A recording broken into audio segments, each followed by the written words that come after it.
Good day everyone.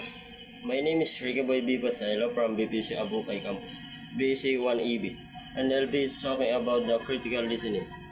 Critical listening is a communication skill that involves actively engaging with the someone is saying while evaluating the validity and significance of the information being conveyed. Here are the key aspects of critical listening. For example, during televised debate before an elect, viewers engage in critical listening. Are they assess argumental and evidence?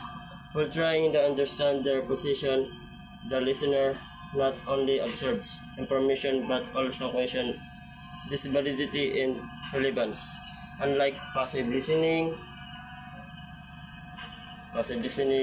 critical listening requires the listener to assess the credibility and relevance of the speaker's message.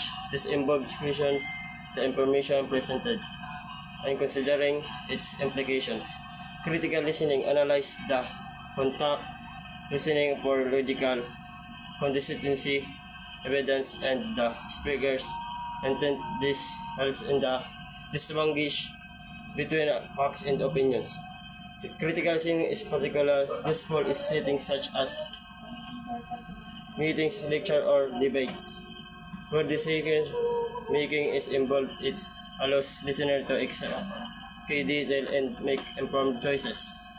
This type of listening often leads to providing instruction feedback, which can include asking clarifying questions or summarizing points. The assurance understanding while critical listening is about the engagement and truthful conversions.